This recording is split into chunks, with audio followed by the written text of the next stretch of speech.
ज्योतिष शास्त्र में बहुत सारी विद्याएं प्रचलित हैं। उनमें से एक आता है अंग शास्त्र। अंग शास्त्र के अंतर्गत अगर आप देखेंगे उसमें भी पुस्तकें हैं, जैसे फलित शास्त्र है, संहिताएं ग्रंथ हैं, और उन ग्रंथों में अगर आप ध्यान से पढ़ेंगे तो उसमें निमित्तों के बारे में बहुत ही विस्तृत रूप से बताया गया है। अक्सर जब भी हमें कुछ भविष्य में क्या अच्छे या बुरे संकेत मिलने वाले हैं इसके बारे में भी आभास होने वाला होता है, तो कई लोगों को स्वप्न के माध्यम से इस चीज़ के बारे में पता चल जाता है।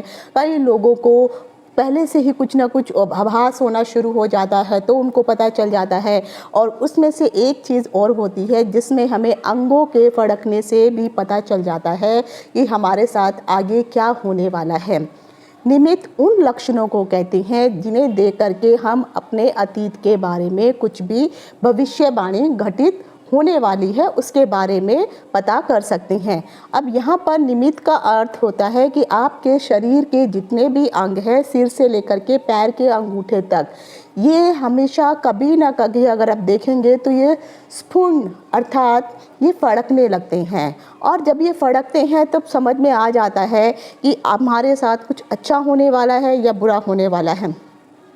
कभी कभी इन निमित्तों के फड़कने से या स्फुरण होने से आपको आने वाले भविष्य में क्या अच्छे या बुरे संकेत मिलने वाले हैं इसके बारे में भी जानकारी प्राप्त होती है। ज्योतिष में कई प्रकार के ग्रंथ आपको इसमें मिल जाएंगे जिसके अनुसार जो है इसके शुभ या अशुभ संकेत प्रत्येक मनुष्य को प्राप्त होते हैं। याद हमेशा रखिए, स्त्री और पुरुष के शरीर के अंगों का फड़कना बहुत कुछ कहता है। स्त्रियों के लिए लेफ्ट साइड शुभ माना जाता है और पुरुषों के लिए राइट साइड शुभ माना जाता है। तो जो भी मैं निमित्त के बारे में आपको बताने वाली हूँ, यानी जो भी शरीर के अंग आपके फड़कते हैं उन अंगों में आपको, अगर मैं महिलाओं के बारे में बता रही हूँ और सेम चीज़ अगर उसी जगह पर, जैसे मैंने कहा है पुरुषों के लिए राइट साइड शुभ है, लेकिन अगर आपका लेफ्ट साइड जो है फड़क रहा है तो जो आंसर मैंने महिलाओं के लिए बताया है उसका ऑपोजिट आपको समझना होगा। इसका अर्थ ये होता है कि अगर मैंने कहा है उनके लिए शुभ है तो इसका मतलब आपके लिए अशुभ होने वाला है। यही चीज़ औरतों को भी अपने ऊपर जो है लागू करनी होगी। शरीर हमारा एक सूचना तंत्र है और विभिन्न प्रकार के निमित्तों के द्वारा, यानी शरीर के अंगों को फड़कने से हमें आने वाले भविष्य के बारे में हमें संकेत मिल जाता है। यह संकेत शुभ भी हो सकते हैं या अशुभ भी होते हैं। तो आखिर शरीर के कौन कौन से अंगों का फड़कना आपके लिए कितना शुभ और या अशुभ हो सकता है। याद रखिए, एक्चुअली शरीर के सर से लेकर के पैर के अंगूठे तक के अंगों को फड़कने का वीडियो अगर मैं पूरा बनाती तो कम से कम 1-2 घंटे का बनता। तो मैंने आज जो है कोशिश की है कि सिर्फ आपके सिर से लेकर के गर्दन तक के बीच के हिस्से का जो है, अगर आपका ये अंग फड़कते हैं तो उसका क्या फल मिलने वाला है ये मैं आपको बताने वाली हूँ। मैं पुरुषों और महिलाओं दोनों के लिए बता रही हूँ, तो मैं लेफ़्ट और राइट दोनों करके मैं बताऊँगी, दायां या बायां, तो उसके अनुसार जो है आपको ये संकेत समझने होंगे। और यकीन मानिए इन संकेतों को मैंने खुद भी जो है अपने ऊपर मैंने लागू करके देखा है और मुझे इसका शुभ या अशुभ जो भी परिणाम होता है अवश्य मैंने वो चीज़ें प्राप्त की हैं। तो मैंने सोचा क्यों ना आपके साथ भी ये चीज़ शेयर की जाए। तो आखिर शरीर के विभिन्न अंगों का फड़कना स्त्री हो या पुरुष दोनों के लिए क्या शुभ या अशुभ संकेत देता है आपके भविष्य के बारे में, उन सभी चीज़ों की जानकारी लेकर के मैं डिम्पल शांडिल्या ज्योतिष सतह ज्ञान सागर के माध्यम से अपने सभी नए और पुराने दर्शकों का हार्दिक अभिनंदन करती हूँ। नमस्कार। ओम नमः शिवाय। जय हो शंकरा, आदिदेव शंकरा, तेरे जाप के बिना चले ये सांस किस तरह। मेरा कर्म तू ही जाने, क्या बुरा है क्या भला, तेरे रास्ते पे मैं तो आंख मूंद के चला। तेरे नाम की जोत ने सारा हर लिया तमस मेरा। नमो नमो जय शंकरा, भोलेनाथ शंकरा, रुद्रदेव हे महेश्वरा। अगर आप व्हाइट बोर्ड में देख रहे हैं तो मैंने यहाँ पे बताया हुआ है कि सिर से लेकर के कंधे तक का जो असर जो भी होने वाला है उसका क्या फल मिलता है। अगर किसी भी जातक का, चाहे महिला हो या पुरुष, ये दोनों के लिए मैं बता रही हूँ, सर अगर किसी भी जातक का सिर फड़कता है तो उससे उसको लाभ प्राप्त होता है। अब सिर का ऊपर का हिस्सा किसी का भी फड़केगा, चाहे स्त्री हो या पुरुष हो, तो उसको फ़ायदा मिलेगा। अगर सिर के बीच का जो हिस्सा, जो तालू वाला हिस्सा होता है, यहाँ अगर ये वाला हिस्सा फड़कता है तो इससे आपको धन की प्राप्ति होती है, धन का लाभ होता है। और अगर पहले से ज़िंदगी में किसी भी प्रकार की कोई भी मुश्किलें चली आ रही हों तो ये मुश्किलों भी जो है मुश्किलें समाप्त हो जाती हैं। अगर कई जातकों का सिर दोनों तरफ, लेफ्ट भी हो राइट भी हो, अगर ये हिस्सा फड़कता है तब भी आपको धन की प्राप्ति ही होती है। सिर का दाहिना हिस्सा यानी जो राइट साइड है, अगर ये हिस्सा किसी भी जातक का फड़कता है तो इसका अर्थ होता है कि आप जो है विदेश गमन कर सकते हैं। विदेश यात्रा के अगर आपने अप्लाई कर रखा है तो आपको वीज़ा वगैरह लग सकता है, या अनायास कुछ ऐसे कारण बनेंगे कि आपको विदेश जाना ही पड़ेगा। उसके बाद अगर किसी जातक का बायां वाला यानी लेफ्ट साइड का हिस्सा फड़कता है तब भी कहा जाता है कि ऐसे जातकों को जो है दूर की यात्रा करनी पड़ सकती है। ये ज़रूरी नहीं है कि आपको विदेश ही जाने को मिले, कहीं भी दूर जा सकते हैं, लेकिन उस यात्रा से आपको आर्थिक लाभ तो प्राप्त होने वाला है। फिर वो आपकी चाहे बिजनेस की यात्रा हो या किसी भी चीज़ की यात्रा हो सकती है। अब आ जाता है ललाट। यहाँ पे ललाट का अर्थ होता है आपका माथा। ललाट का अगर मध्य भाग, जो बीच का भाग है, अगर ये फटता है तो ऐसे लोगों के लिए, जो भी जातक है, अगर वो यात्राएं इत्यादि कर रहे हैं तो उनके लिए यात्राएं बहुत ही शुभ और लाभदायक होती हैं। अगर मस्तिष्क का फड़कना, अब मस्तिष्क का अर्थ है कि आपकी जो पीछे से लेकर के आगे तक का जो हिस्सा होता है, इसे पूरे को हम मस्तिष्क कहते हैं। अभी तक मैं सिर का ऊपर का लेफ्ट और राइट का बता रही थी। अगर किसी का मस्तिष्क अर्थात माथा भी इसमें इंक्लूड रहता है, मस्तिष्क का फड़कता इस बात के लिए सूचना करता है कि आप भी अगर विदेश यात्रा के लिए आपने अप्लाई किया है या बाहर जाने की कोशिश कर रहे हैं तो आप बैग पैक करना शुरू कर दीजिए, आपको विदेश जाने के संयोग प्राप्त होने वाले हैं।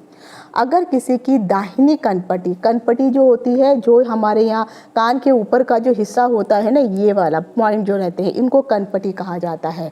तो अगर किसी की दाहिनी कनपटी फड़क रही है तो इसका अर्थ है कि आप जो भी कार्य करने जा रहे हैं उस कार्य में 100% आपको सफलता प्राप्त होने वाली है। अगर बाई कनपटी फड़क रही है तो इसका अर्थ है कि आपकी कोई मनोकामना जो आपने अभी तक पूरी नहीं हुई थी, वो मनोकामना अब पूरी हो जाएगी। अगर किसी भी जातक की बाईं आंख फड़कती है तो इसका अर्थ यह है कि आपके परिवार के या तो किसी सदस्य को या फिर आपको कोई गंभीर बीमारी होने वाली है, तो इसलिए आपको सचेत रहना होगा। और अगर ऐसा कुछ होने वाला है तो पहले से ही इस चीज़ को लेकर के प्रिकॉशन बरतना शुरू कर दें। अगर किसी जातक की दाहिनी आंख फड़कती है तो इसका अर्थ यह होता है कि आपको कोई ना कोई शुभ समाचार या सूचना प्राप्त होने वाली है। दाहिनी आंख का जो मध्य भाग है यानी बीच का जो भाग है, ये ऊपर का, यहाँ पर अगर आपकी आंख फड़कती है तो यहाँ पर उस जातक को रोग होने की संभावना हो सकती है, तो इसलिए आपको सतर्क रहना होगा। बाहों के दोनों बीच का जो सेंटर पॉइंट होता है, अगर यहाँ पर भी किसी भी जातक का ये वाला हिस्सा अगर फड़कता है तो इसका अर्थ है कि उनको जो है बहुत जल्दी प्रेम की प्राप्ति होने वाली है। अर्थात अगर जो उनका पार्टनर है कहीं दूर गया हुआ है किसी काम के सिलसिले से, काफ़ी समय से नहीं आया, तो इसका अर्थ है कि वो अब बहुत ही जल्दी आपसे मिलने वाले हैं। या फिर किसी का कोई पार्टनर है ही नहीं तो भी आप कह सकते हैं कि आपकी ज़िंदगी में कोई ना कोई लाइफ पार्टनर आने वाला है। अगर किसी जातक की दोनों बाहें एक साथ फड़कती हैं तो इसका अर्थ भी यही होता है कि आपकी जो मनोकामनाएं अभी तक पूरी नहीं हुई हैं, अब बहुत जल्दी आपकी मनोकामनाओं की पूर्ति होने वाली है। अब आ जाता है कपोल। ये कपोल का अर्थ होता है आपके गाल। अगर किसी भी जातक के कपोल फड़क रही हैं तो कोई ना कोई शुभ कार्य आपके यहाँ पर अवश्य होने वाला है। गर्दन, ये आपका गर्दन का हिस्सा होता है जो पीछे का हिस्सा है, अगर ये हिस्सा भी अगर आपका फड़क रहा है तब आप कह सकते हैं कि कुछ ना कुछ जो है आपको शुभ समाचार मिलेगा और साथ ही साथ धन प्राप्ति के कुछ ना कुछ योग आपके बनने वाले हैं और कहीं ना कहीं से आपको धन की प्राप्ति होने वाली है। अब आ जाता है कान को लेकर के। अगर किसी का दाहिना कान फड़क रहा है तब कहा जा सकता है कि आपको कोई शुभ समाचार प्राप्त होने वाला है। अगर किसी का बायां कान फड़क रहा है तब आप कह सकते हैं कि कोई जानी मानी, कोई प्रतिष्ठित ऐसा कोई व्यक्ति होगा जिसके साथ आपकी मुलाकात होने वाली है। अगर कानों का जो कान है, कान के पीछे का जो हिस्सा है, अगर ये पीछे का हिस्सा फड़कता है तो किसी भी व्यक्ति को यहाँ पे ध्यान देने वाली महत्वपूर्ण बात है, कान के पीछे का हिस्सा फड़कने से आपका अपमान हो सकता है। आप कुछ ऐसे कार्य करेंगे कि लोगों के बीच में आपको जो है अपमानित होना पड़ सकता है, और ख़ासकर वो अपमान जो करेंगे वो आपके मित्रों के द्वारा ही आपका अपमान किया जाएगा। तो आपको सतर्क रहने की ज़रूरत है। अगर किसी भी जातक का दाहिना कान फड़के तो उसके स्वास्थ्य में अगर कोई पहले से बीमारी चल रही है तो वो बीमारी और लंबी होने वाली है और उसके स्वास्थ्य में बहुत टाइम लगेगा ठीक होने के लिए। और अगर कोई बीमारी अभी तक नहीं है तो कुछ ना कुछ ऐसा अंदेशा बन सकता है कि आपको कोई बीमारी हो सकती है और वो बीमारी आपकी लंबी चल सकती है। अब आती है गालों की बारी कि अगर आपके किसी भी जातक का बाईं तरफ का जो गाल है अगर ये फड़क रहा है तो इसका अर्थ ये है कि अगर आप कोई प्रसन्नता वाला कार्य, कोई शुभ कार्य या ऐसा कोई काम करने जा रहे हैं जिसमें आपको खुशी प्राप्त होने वाली है, उस कार्य में कहीं ना कहीं किसी न किसी रूप से आपको बाधाएं उत्पन्न होने वाली हैं। तो आपको पहले ही उस कार्य को करने से पहले ही सतर्क हो जाना चाहिए और कोशिश कीजिए, अगर आप कोई नया काम या कार्य शुरू करने वाले हैं तो किसी एक अच्छे पंडित को पहले से दिखा करके एक अच्छा मुहूर्त और समय जरूर निकलवाइए। और अगर कुछ ज़्यादा ही ज़रूरी नहीं है उस कार्य को करना तो आपको जो है उस कार्य को टाल देना चाहिए। अगर किसी के दोनों तरफ के गाल एक साथ फड़कते हैं तब ये आपके लिए बहुत ही अधिक शुभ और लक्की माना जाएगा।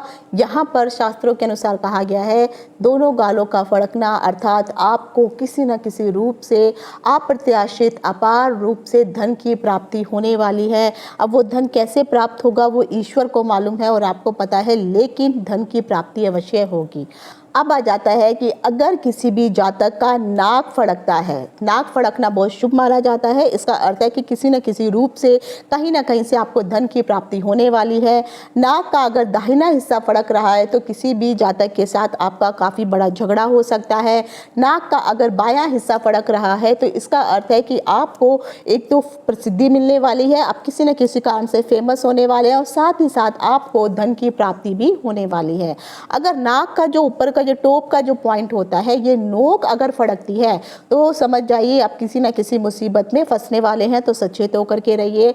नाक के दोनों नोस्ट्रुल जो नथुने होते हैं अगर ये एक साथ फड़क रही हैं तब भी आपको किसी ना किसी रूप में अपार धन की प्राप्ति तो होगी ही होगी। समाज में भी आपकी मान मर्यादा प्रतिष्ठा ख्याति ये सब बढ़ने वाली है और आपको इसमें सफलता प्राप्त होने वाली है।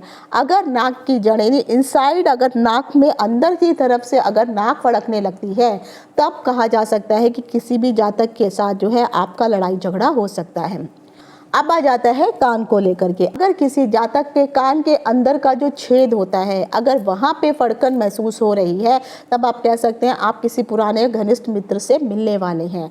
अगर आपका कान फड़क रहा है तब कह सकते हैं कि आप किसी ऊंचे पद को प्राप्त करने वाले हैं, कोई शुभ समाचार आपको प्राप्त होने वाला है, कुछ खुशखबरी आपको अवश्य मिलने वाली है, या फिर अगर आपके ऊपर कोई कोर्ट कचहरी का भी कोई मुकदमा चल रहा है तो उसमें आपको विजय अवश्य प्राप्त होने वाली है। अगर आपके कान का बायां हिस्सा और खासकर जो पीछे का हिस्सा होता है ये फड़क रहा है, इसका अर्थ भी यही है कि आपको कोई ना कोई खुशखबरी अवश्य प्राप्त होने वाली है। अब आ जाता है मुंह के हिस्से की बात। अगर किसी का मुंह फड़क रहा है तो आप कह सकते हैं कि आपके पुत्र की तरफ से आपको कोई ना कोई शुभ समाचार अवश्य प्राप्त होने वाला है। अगर मुंह का पूरा हिस्सा ही अगर फड़क रहा हो ऊपर और नीचे का तब आप कह सकते हैं कि आपकी अभी तक ऐसी कोई मनोकामना जो पूर्ण नहीं हुई है और काफ़ी लंबे समय से उसके बारे में सोच रहे हैं तो अब मनोकामना पूर्ति का समय आने वाला है। आपकी मनोकामना अवश्य पूर्ण होने वाली है। अब आ जाता है स्पेशली पुरुषों के लिए, उनकी यहाँ पे मूछें अवश्य होती हैं। आपकी मूछें हैं या नहीं है लेकिन पुरुष होना आवश्यक है। अगर आपके मूँछों का हिस्सा फड़क रहा है तब यहाँ पर आपको जो है चंद्रमा से संबंधित जो चीज़ें होती हैं, दूध हो गया, दही हो गया, घी हो गया, धन हो गया, धान्य हो गया, इन सब की प्राप्ति होने वाली है। क्योंकि पहले के समय में दूध, दही ये सब चीज़ें जो है धन के रूप में ही गिनी जाती थी, शुभ मानी जाती थी। तो अगर आप गांव में रहते हैं तो इसकी प्राप्ति होगी, और नहीं है तो कहीं ना कहीं से धन की प्राप्ति तो आपकी अवश्य होने वाली है। अगर मूँछों का दायां हिस्सा फड़क रहा है तब कोई ना कोई शुभ समाचार आपको प्राप्त होने वाला है। मूँछों का अगर बायां हिस्सा फड़क रहा है तब आपको थोड़ा सा सतर्क रहने की ज़रूरत है, क्योंकि यहाँ पर जो है किसी भी जातक के साथ आपका काफ़ी बड़ा झगड़ा हो सकता है। तो आपको पहले से ही झगड़े से दूर रहना है, सतर्क रहना है। अब आ जाता है आपके लिप्स अर्थात होंठ। अगर होंठ का ऊपर वाला हिस्सा, इन ऊपर का जो होंठ है वो हिस्सा फड़क रहा है तब आप कह सकते हैं कि आपके ऊपर शत्रुओं के द्वारा जो है कुछ ना कुछ प्रॉब्लम क्रिएट हो सकती है, तो शत्रुओं का सामना आपको करना पड़ सकता है। लेकिन अगर आपके होंठ का नीचे वाला हिस्सा अगर फड़क रहा है तब आप कह सकते हैं किसी पुराने घनिष्ठ मित्र के साथ आपकी मुलाकात अवश्य होने वाली है। अगर दोनों ऊपर और नीचे दोनों होंठ अगर आपके फड़क रहे हैं तब आपके लिए बहुत खुशखबरी वाला समय आने वाला है। इसमें आपका पद प्रतिष्ठा बढ़ेगी, धन की प्राप्ति होगी, साथ ही साथ जो है लोग जो है आपको रिकग्नाइज करेंगे, आपका मान मर्यादा प्रतिष्ठा ये सब चीज़ें बढ़ने वाली हैं और आप फेमस भी होंगे। अब आ जाता है तालू। जो हमारी जीभ है इसको हम तालू बोलते हैं। कई बार जातकों का तालू भी अवश्य फड़कता है। तो अगर किसी भी जातक का तालू फड़के तो ये शुभ संकेत नहीं है। इसका अर्थ ये है कि आने वाले भविष्य में आपको जेल की यात्रा करनी पड़ सकती है। अगर किसी का दांत फड़क रहा है या कभी कभी दांत के ऊपर के जो हिस्से होते हैं उसमें फड़कन सी आपको महसूस होती है, अगर ये चीज़ भी अगर आपको हो रही है तो ये आपके लिए शुभ संकेत है, क्योंकि यहाँ पर उस व्यक्ति को किसी न किसी रूप से प्रसन्नता की प्राप्ति होने वाली है। अगर किसी जातक की जीभ फड़क रही है तो ये शुभ संकेत तो नहीं माना जाएगा, लेकिन फिर भी जीभ फड़कना जो है लड़ाई झगड़े का संकेत दिखाता है। लेकिन यहाँ पर जो है अगर किसी के साथ कोई लड़ाई झगड़ा हो चल रहा है या कोई कोर्ट कचहरी तक का भी अगर कोई मामला अगर आने वाला होता है या पड़ता है तो आपको इसमें घबराने की ज़रूरत नहीं है, क्योंकि इसमें विजय आपकी ही होने वाली है। अब आता है आपकी गर्दन का हिस्सा। गर्दन का अगर बायां हिस्सा फड़क रहा है तब यहाँ पर धन हानि के संकेत दिखाई देते हैं, और अगर गर्दन का बायां हिस्सा फड़क रहा है अगर गर्दन का दायां हिस्सा फड़क रहा है तब यहाँ पर हम कह सकते हैं कि आपको किसी न किसी रूप से आभूषणों की प्राप्ति या गहनों की प्राप्ति होने वाली है। कंठ को लेकर के अब मैं बताने वाली हूँ। अगर किसी का कंठ फड़कता है तो यहाँ पर आपको ऐशो आराम ऐश्वर्य की प्राप्ति होने वाली है। अगर किसी का कंधा फड़क रहा है तो दाहिना कंधा अगर फड़के है तो यहाँ का अर्थ होता है कि आपके जो अधिकार क्षेत्र है, अगर आप किसी ऑफिस में काम कर रहे हैं और वहाँ का जो भी आपको मैनेजमेंट आपको सौंपा गया है तो उस अधिकार क्षेत्र में बढ़ोतरी होने वाली है। आप कोई साहस का काम कर सकते हैं तो उस साहस को भी अप्रिशिएशन मिलने वाली है, उसमें वृद्धि होने वाली है। अगर बायां कंधा अगर आपका फड़कता है तो समझना चाहिए कि कोई ना कोई मनोकामना आपकी बहुत जल्दी पूर्ण होने वाली है। और अगर किसी के दोनों कंधे एक साथ फड़कते हैं तब मैं कह सकती हूँ आपको सतर्क होने की ज़रूरत है, क्योंकि यहाँ पर लड़ाई झगड़े होने के प्रबल संकेत दिखाई दे रहे हैं और वो झगड़ा अवश्य होने वाला है। तो आपको सचेत रह करके कार्य करना होगा। तो ये आज मैंने आपको बताया सिर से लेकर के कंधों तक का क्या शुभ या अशुभ फल फड़कने का आपको प्राप्त हो सकता है। आशा करती हूँ आपको ये वीडियो पसंद आया होगा। आज यहीं तक। इति शुभम। नमस्कार।